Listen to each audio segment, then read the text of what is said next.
Hi everyone, welcome back to another episode from Crazy Gamer. In this video, we will be learning how to unblock someone on Twitch. To unblock a blocked contact on Twitch is super easy. Open your Twitch application and log in first. After you're logged in, tap on Profile at the bottom right. Inside your profile section, click on the gear button at the top left corner. This will bring up the settings menu.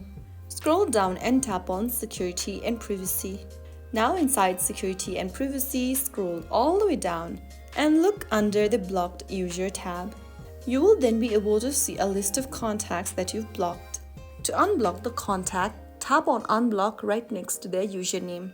In the pop-up, click on Unblock, and that's how you easily unblock someone on Twitch.